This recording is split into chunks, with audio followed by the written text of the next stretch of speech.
Hey guys, how's it going? This is Joseph Matthews, and in this little tutorial I'm going to teach you how to be funny.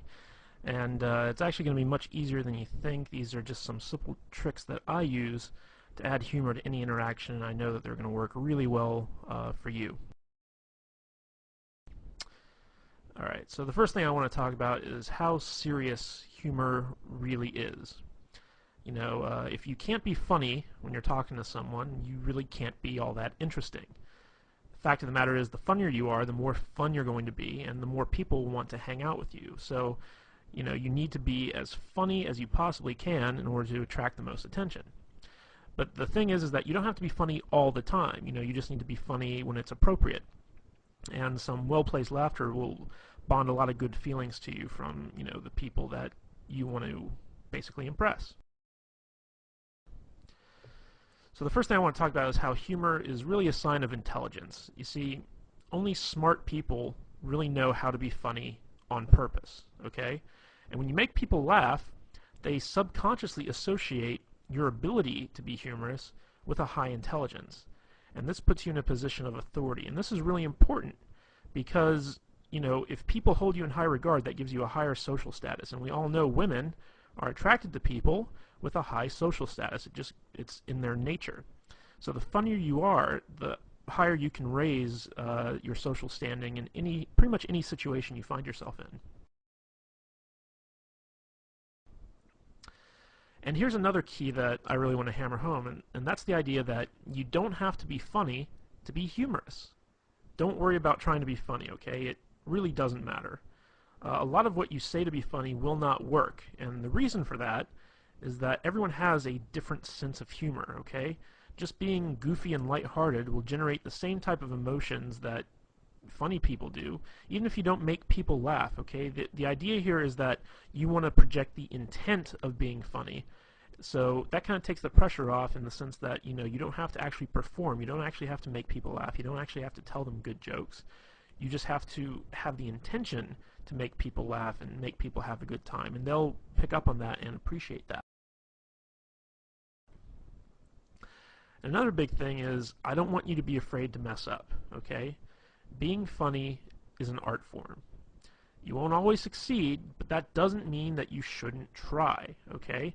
Now, in our efforts to be funny, you know, stuff happens, you know. Sometimes you might insult somebody, sometimes you might take something too far so that it stops being funny, sometimes you might say something inappropriate in the setting that you're in. You know, this is going to happen if you want to try and be a humorous guy, because being funny is about taking chances. It's about doing stuff that's unexpected. And sometimes it can backfire on you. But if this happens, don't worry about it. Just apologize and move on, you know? If you say something that's inappropriate or insulting, just say, like, look, in all seriousness, I'm really sorry. I was just trying to be funny. Can you forgive me? All right? That's all you need to do if you take things too far. So don't worry about messing up, because everyone knows what it's like to try to be funny and bomb. You know, it's happened to everyone at some point in time. So if you just acknowledge it and you ask for their forgiveness, they will usually grant it to you.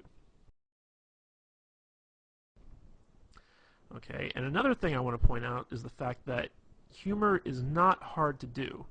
See, a lot of people think it is, but it isn't. The truth of the matter is that anybody can do it. If you think you aren't funny or entertaining, don't sweat it. You can be, and you will be. Okay, believe that it's possible for you to be a funny guy even if you aren't. This will help you a great deal. I know a lot of guys out there are saying, like, oh my gosh, I'm so boring, I have no personality, I can't be funny. Okay, get rid of that belief right now, okay? It's possible for you to overcome that, even if you're like the most boring guy on earth who speaks with like a monotone Ben Stein type voice. Bueller, you know the guy I'm talking about. Okay, even if you're that guy, you can still be humorous, okay? You just have to go with it. You can't be, you know, clinging to that belief that, you know, you're just not a funny guy. You can be and you will be, and I'm going to show you how. Okay, so let's talk about the elements of humor, and these are just quick and easy things that I personally use to be funny when I'm around women, and I'm pretty sure you can use them too. Okay, the first one I want to hammer on is this concept I call immaturity, okay? Basically, immaturity is that, everything that was funny in the first grade is still funny when you're an adult. Okay, grown adults acting like children isn't funny, but grown adults talking like children is. So, if you're like throwing a temper tantrum or whatever because you didn't get your way, no one's going to find that funny. But if you start talking like a baby, but you still act like an adult, that is funny. So let's just go over a few examples here. If you were ever a kid and you were on the playground and someone took your toy and you got mad at them, you'd say, "You're a doo-doo head." Okay? And when you were a kid, saying stuff like "you're a doo-doo head" was funny. So let's take that now when you're like a grown man. Let's say a girl says or does something you don't like, and you just kind of look at her and squint your eyes and say, "You're a doo-doo head." That can be funny. All right. Another thing is, for instance, girls are icky. How many times growing up did you and your friends run around saying girls are icky? All right. Everyone's heard this stuff. Women who've been around kids have heard this stuff. So like let's say a woman comes to you and says like, "Hey, I've got a friend I really want to hook you up with." You can just tell her, "Ooh, girls are icky," or something like that. It really doesn't matter.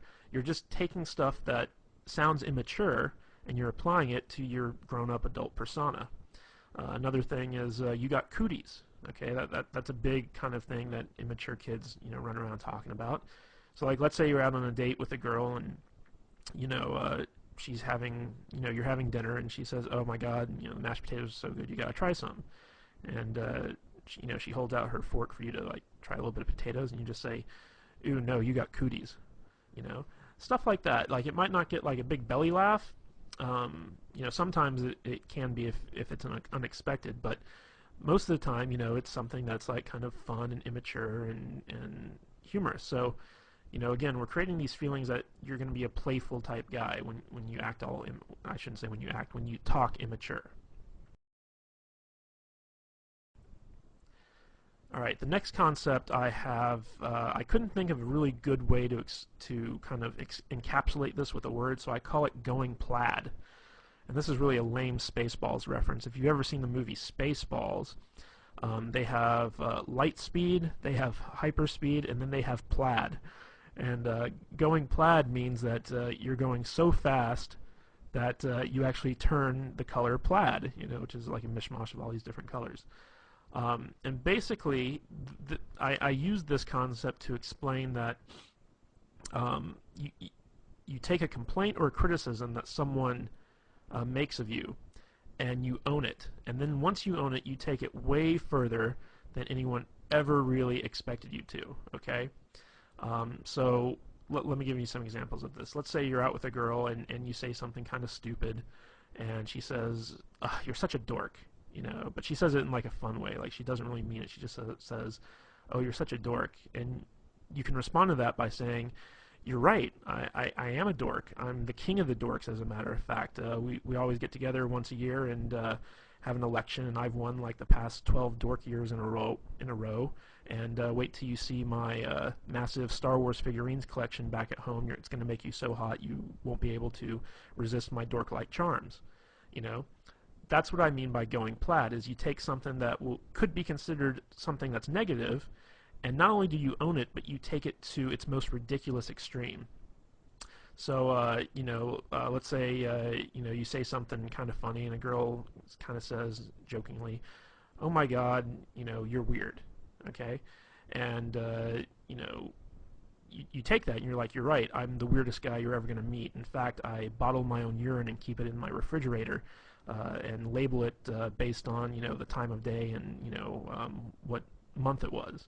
And that's not weird at all. I just think that, it's kind of cool.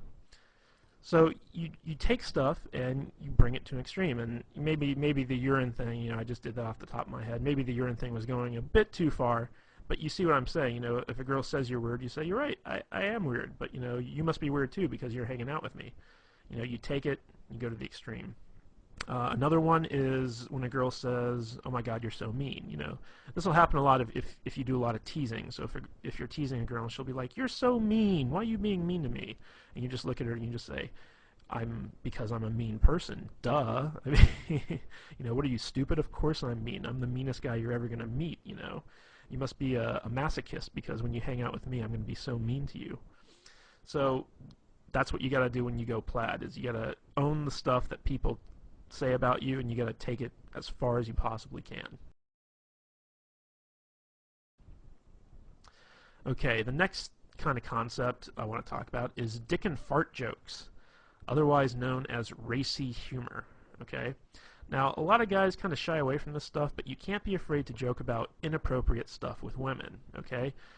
Sometimes guys are afraid that it might be too sexual and it might scare the girl off or whatever, but the fact of the matter is, girls love dirty jokes as much as guys.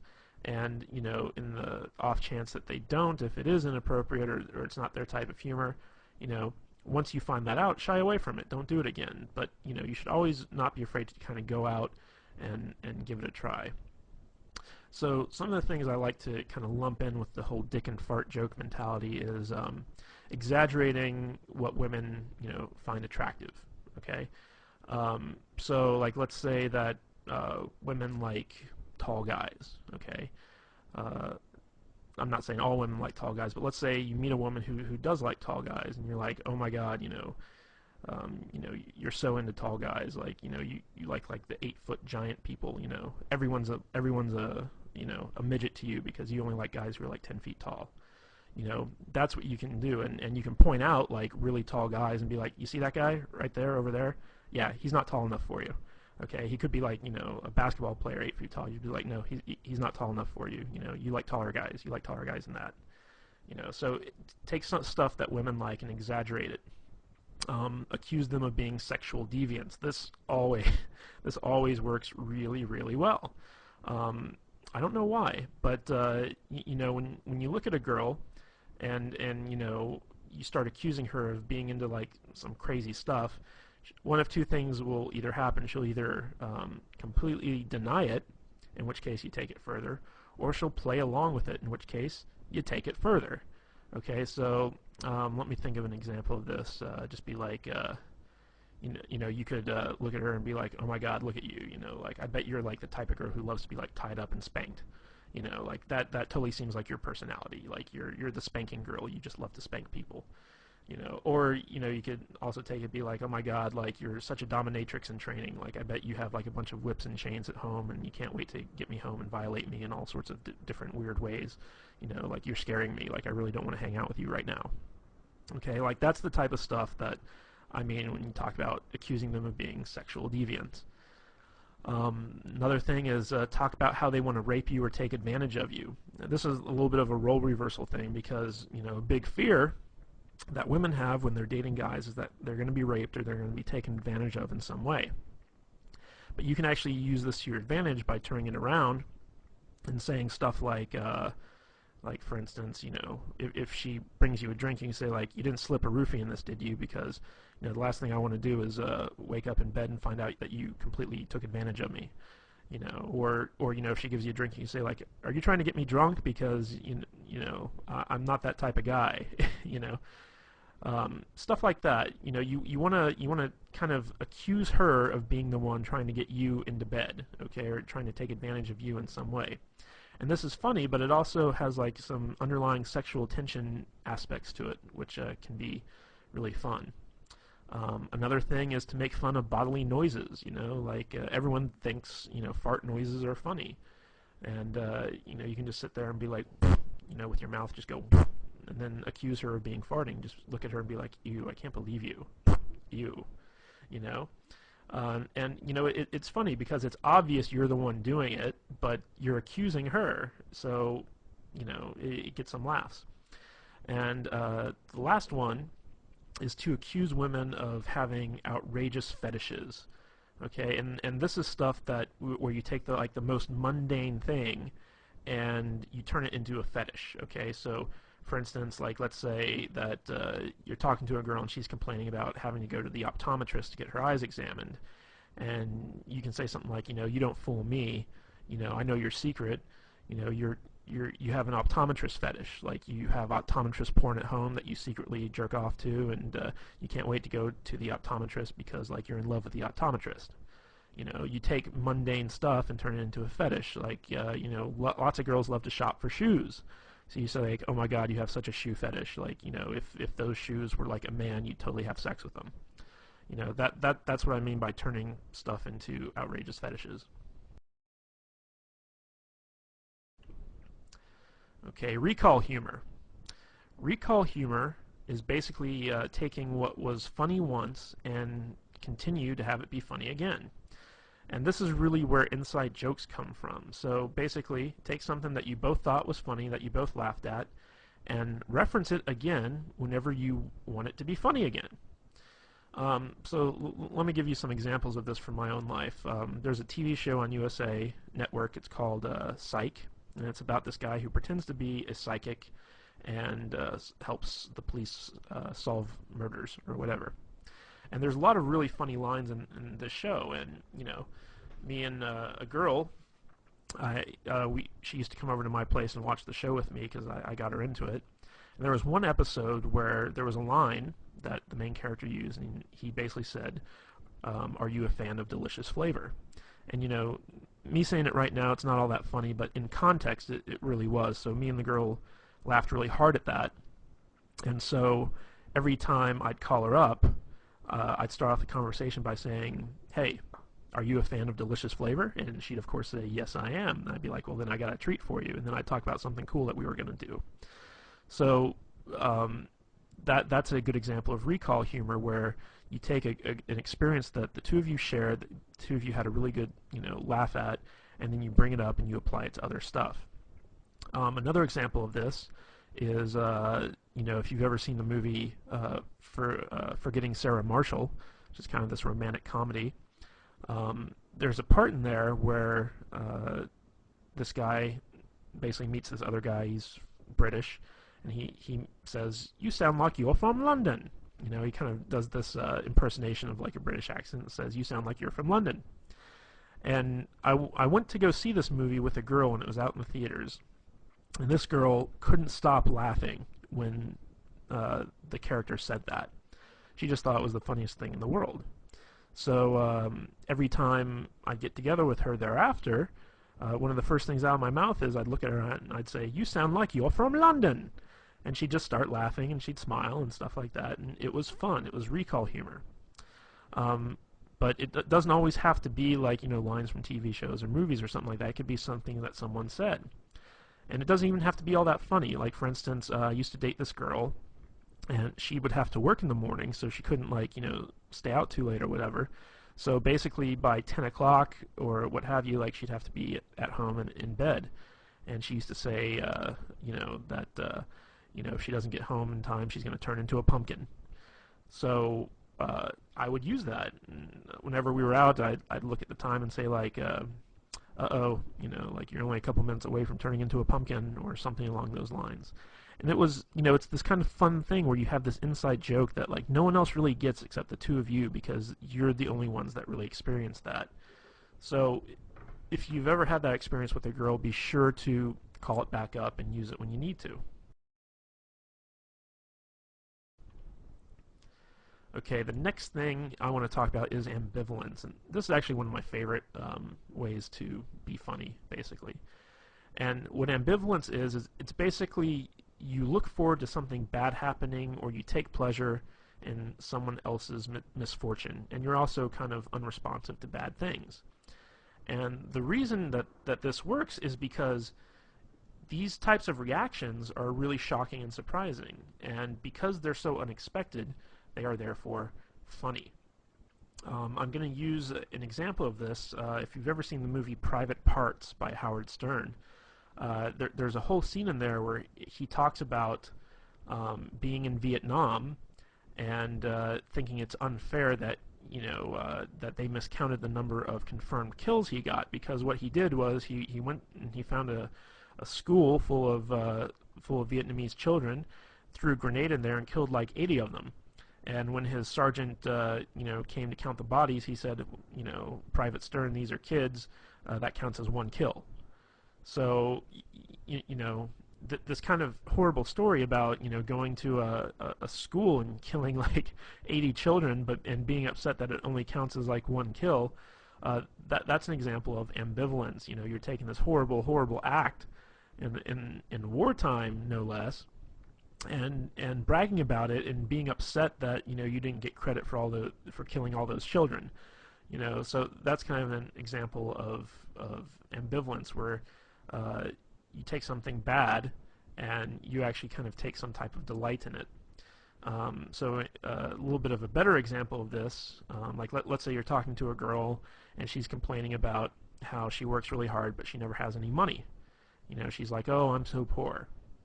You can take a lot of glee in that. You can be like, yep, looks like you're gonna have to start, stripping or walking the streets or something like that. You're gonna need to make some extra money. You just kind of take pleasure in the fact that she's poor, and you start kind of trying to get her to do all these terrible things to make money. Like looks like you're gonna have to be a drug mule. I'm gonna have to fly you down to Mexico and shove condoms full of cocaine up your butt and then take you back across the border in order to help you pay a rent. I mean that's a good example of ambivalence. Another thing is basically being unresponsive to bad stuff. Like for instance, the whole global warming thing. Like people are all about global warming. We gotta save the planet. We gotta do this. We gotta do that. And you could be like, screw global warming. I'm cold now. It's like I want it to be hot. I want the world to be warmer because it's freaking cold out and I don't like the cold. So that's another example of ambivalence. And ambivalence really stems from just like being lazy and not caring. Okay, that's how this humor works. Is everything that someone says to you, like you can just be like, whatever, and it's funny. All right, here's another thing I call gayness. Now, I'm not saying that gay people are bad or whatever, but you got to admit that gay people are funny. Gay men, masculine men doing feminine things is always good for a laugh. And stories are also always much funnier when they're told in a gay voice. So, whenever you're hanging out with a girl or whatever and you start talking gay, she's going to enjoy it. She's going to laugh because it's something that's like different from who you really are, which is, hopefully, a straight, heterosexual, masculine man. So, like sometimes I'll be like, hey, it's gay story time, and then like I'll tell like a normal story that I was gonna tell anyway, but just do it in a gay voice. Be like, I'll say something like, oh honey, you don't even know, like, oh my god, the thing with the thing and that guy, oh my god, I can't believe he said that. I'll just go off and I'll riff, but I'll do it in a gay voice. And women, for some reason, I don't know why, they always love it. I don't even think my gay voice is all that good, to tell you the truth, but they like it. Okay, and another great way to use gayness is to pretend to be one of her girlfriends, like if a girl starts talking about, like something that she'd normally talk about with her girlfriend, I'll be like, wait, pause 1 minute. I'm just going to take my balls, I'm going to put them in this imaginary jar here, like, okay, I'm putting my balls away, I'm totally your girlfriend right now, just talk to me like your girlfriend. So, sweetie, what's the problem? And then, so it'll be funny and she'll laugh and then she'll start telling me. So you can do a lot of stuff about like, kind of emasculating yourself, acting gay, talking gay, things like that, and, women like it. Okay, another thing is ridicule and teasing. Here's an interesting fact, is that people hate to be made fun of when they're the ones being made fun of. Okay, they hate ridicule when they're the target, basically. However, people love it when other people are made fun of, especially people in authority or people they personally don't like. Okay? So, let's say you're sitting down with a girl in a restaurant for dinner and your waiter's like, a real jerk, or he's not a very good waiter or whatever. You could start making fun of that waiter. Just start, ridiculing the guy. Don't do it when he's around, but as soon as he leaves, just turn to the girl and just be like, oh my god, that guy's asshole is puckered so tight you couldn't pull a pin from it with a tractor, and she'll be like, oh my god, yeah, and that brings up another thing, is that when you make fun of other people, it creates a sort of bond between the two of you, because it's almost like you're confiding in them your dislike of something else, and you can be united in your dislike for something. So if she talks about something that she doesn't like or someone she doesn't like, pounce on that, start making fun of it, and she'll start making fun of it too, and before you know it, you two have created a bond over that. Okay? So, use ridicule to ridicule other people, but never, ever, ever ridicule yourself or the girl that you're with. Okay? When you turn ridicule on someone else, they'll tend to get defensive, or it'll lower their self-esteem or what have you. What you want to do is if you're going to target the girl that you're with, tease her. Okay? And there's a difference between ridicule and teasing. Okay? Good-natured teasing is funny, but if you take it too far, it becomes ridicule. Okay? So when you tease a girl, it's kind of, I'll use an example that we used in the past where, you start making fun of an outrageous fetish that she has. Okay, like let's say she really likes Brussels sprouts, or okay, I got a better one. Let's say she really likes Chinese food. Okay, and she's sitting there, she's like, oh my God, this Chinese food's so good, and I'm just like, oh, look at you, you're so into Chinese food. If Chinese food were a man, you'd totally have sex with it. That's an example of teasing, but like looking at a girl and saying like, oh my God, you look so fat in those jeans. That's not teasing. That's being mean. So you want to walk that fine line. But if you ever got to ridicule someone, always ridicule someone other than yourself or the girl that you're with. Make sure that it's someone that she doesn't like, or someone in authority, like for instance the president. Even if she likes the president or she dislikes the president, whatever, it's always funny to make fun of people who have some type of authority position. You can also make fun of her boss, or your boss, or whatever, someone that has some type of authority over you. Alright, the next one that I want to talk about is impressions. Now, the fact of the matter is, everybody loves impressions, even the bad ones, okay? So, if you want to be funny, when you're telling a story, always do impressions of the different characters that are in the story. It could be a story of you and your friend Bob, and every time, Bob says something, you do it in the Bob voice. And the Bob voice can be something like a really high-pitched, whiny type thing. There's a guy in my group of friends, and his name is Adam. And me and my friends always do impersonations of Adam whenever we tell stories. And when I talk about my friends to the girls I'm with, I use this Adam impression. And it's kind of funny because, Adam, he has this really deep voice, but when we when we do our impression of him, we make him sound like a complete idiot. So we'll say like, yeah, yeah, I really like that, yeah. And that's our Adam voice, okay? And it totally sounds nothing like him, but it's a funny voice. So like when we tell the stories to the girls and we use our Adam voice, the girls really laugh, and they're like, does he really talk like that? And you're like, no, actually, he's got like a really deep voice, but we just like to use that voice. And before long, sometimes the girls even start doing the impressions like that. So you don't even have to worry if you can't do good impressions. Like, do bad impressions and then brag about how bad they are. So for instance, like let's say you're doing an impression of the girl you're with. Like obviously it's hard for guys to impersonate female voices, so you can just do it in a really high-pitched, shrilly voice. It's like, oh, I'm so tired, I don't want to go out. Why are you making me go out to dinner with you? I don't even like this place. You can start pretending like that's like your impression of her, and she'll be like, I don't sound like that. And you're like, I don't sound like that. And it's a bad impression, but it's funny. And another way you can do this is do impressions of celebrities or really well-known people. If you're talking about the president, do an impression of the president. Doesn't matter if it's good or not. Just take what you've seen done on TV and try and emulate it best you can.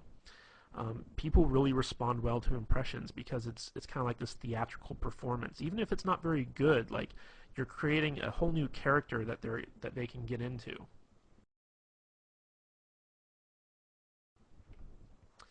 All right, the next thing I want to talk about when it comes time to be funny is talking with stereotypes.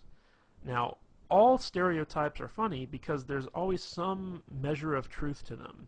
Even if they're completely offensive and out of left field, they're still funny. So for instance, if you're like an uptight white guy like myself, throw in some ghetto speak.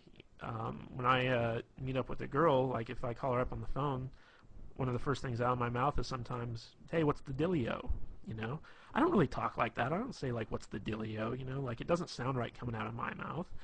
But, you know, when I'm calling up a girl and I want to be funny and playful, I use like what I like to call ghetto speak, which, you know, like ebonics and, you know, stuff like that. It's like, call her up, hey shorty, what's happening? You know, I mean, like really, you know, dumb stuff like that when it comes to me saying it. Now, on the flip side of that, if you're a ghetto black guy, talk like an uptight white guy, you know. Dave Chappelle does this really well, where he has this very white voice that he uses sometimes, and that's funny, you know, because you're kind of playing into this stereotype that white guys have like this very proper diction, and you know they're very uptight. If you're an Asian guy and you want to talk like Hong Kong Phooey, you know, with like the Asian voice, you know, go for it, because Asian guys can pull that off. Even though it's like very offensive and stereotypical, it's funny. If you're an Indian, talk like Habib, you know, like the guy from The Simpsons. It's like, thank you've come again, you know, that type of thing. You can get away with it because you're Indian, you know. If you know, other people were doing it, it might be offensive, but you got to take stereotypes and instead of being offended by them, use them to your advantage. And when you do this, you want to take those stereotypes and blow them way out of proportion, you know, like just take them to their furthest extreme. People love it. Okay, another thing is sarcasm. And sarcasm is probably the easiest type of humor to do, but it's the hardest to appreciate. The more intelligent someone is, the more they can appreciate sarcasm. But just a word of warning here, people with low self-esteem, they don't really like sarcasm, okay? Because it can come off as being really offensive. There's the show that used to be on Comedy Central, I don't know if it still is, but it's called The Kids in the Hall. And it was basically a sketch comedy show. And they had a sketch on there called The Sarcasm Man. And basically it was this guy who had a speech impediment where everything he said sounded really sarcastic. And people people were always pissed off with him because it always sounded like, you know, he was just like making fun of them. So, you know, someone would come up to the guy and they'd be like, hey, you know, like, my name's Jim. What's your name? He's like, oh, hi, Jim. My name's Bill. You know, and then the guy'd be like, dude, why are you being so mean? Like, I just came up to introduce myself to you. And it's like, what? I'm not being mean. You know, and it went on like that for like, you know, a good, you know, 10, 15 minutes where the guy was just getting more and more upset, and the guy would have to explain like, oh, I'm not being sarcastic. I have a speech impediment. It's a real problem. And, you know, that was kind of like the punchline to the whole thing. So basically, when it comes to sarcasm, you basically got to act like the person you're talking to is a complete idiot, and you have to lower yourself to their level in order to effectively communicate with them. That's basically what sarcasm is you have a feeling of superiority over the person, and you're kind of poking fun at the fact that they're dumber than you are. And oddly enough, lots of girls really love sarcasm. They really love sarcastic humor, and a lot of girls, as a matter of fact, have a very sarcastic sense of humor themselves. Like, their type of humor is sarcastic.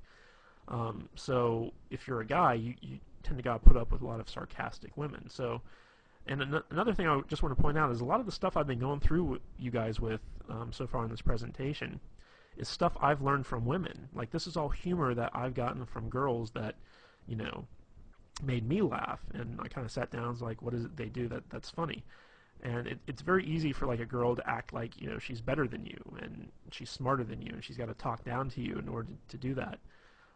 If you're dealing with sarcastic humor from someone else, play into it. Just act like you're a complete retard and be like, you're right, man can't talk, you know.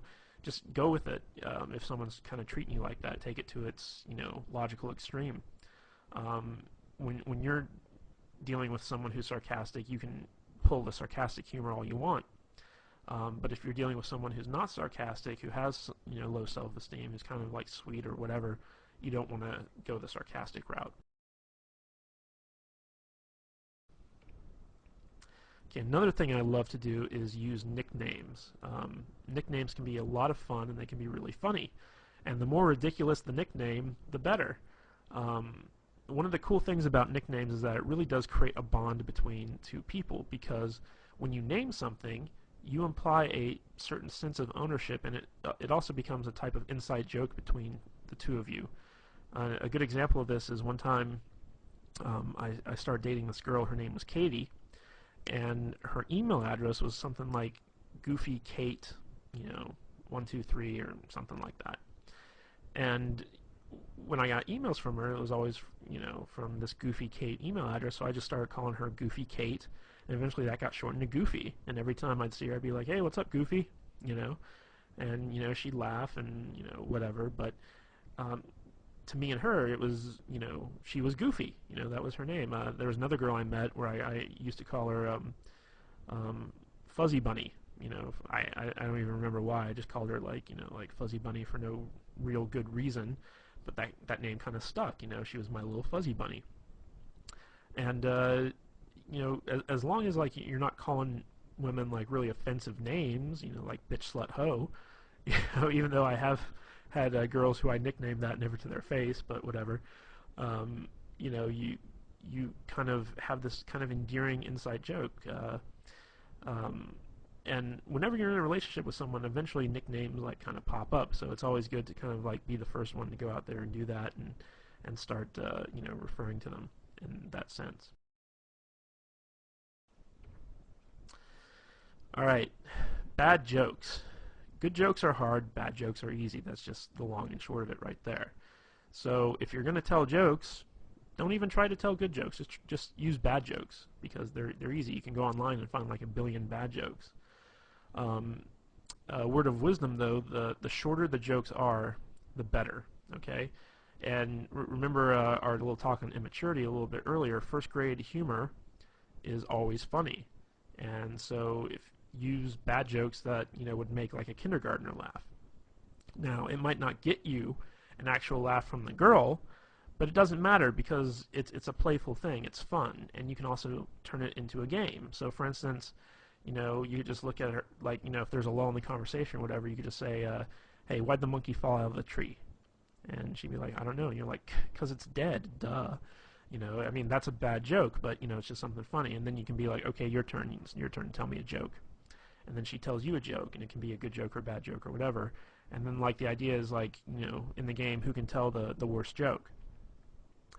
And another thing I like to lump into the bad joke category are bad pickup lines, because once you get to know a girl, like once you're past the point of meeting her and you're actually dating and stuff like that, bad pickup lines actually work. Surprisingly enough, they do. Like you could meet up with a girl to go see a movie, for instance. Let's say two of you get together, and you're like, "Damn, girl, did you wash your pants in Windex? Because I can see myself in them." I mean, like that's a really bad pickup line. It would never work. But if you already know the girl and you use that, she's gonna think it's funny. She's gonna let it go. Like I do this all the time. I take every bad pickup line I can possibly think of, and I use it whenever I meet up with a girl I know. And it's really fun. It's really funny. All right. Another favorite tactic of mine is to steal stuff that's already funny. It's hard to think of funny stuff on your own, but there's tons of stuff out there that's already humorous and will guaranteed to make people laugh. So think of great jokes that you've heard from comedians and well-known celebrities and use them. Talk about them for your own gain. Tell the joke in a story as if you're impersonating the comedian. I don't know if you've ever seen people like Chris Rock in stand-up, but these guys are really, really funny. And you can even say to a girl, it's like, "Hey, you ever watch Chris Rock?" And she's like, "Oh, I love Chris Rock." Then you can say like, "Oh my God, I saw his stand-up one time, and he has this story about like the only goal of a guy who has a daughter is to keep her off the stripper pole." And then you can actually go into the exact same routine that Chris Rock uses in his stand-up and just like repeat it word for word, and it's still funny. Like women get it. Like then there's this whole other Chris Rock thing about having the dick in the jar. Like how every woman has like a guy friend who, in case she breaks up with her current boyfriend, she goes to him and just uses him for the rebound, and he calls that the dick in the jar. Break in case of emergency.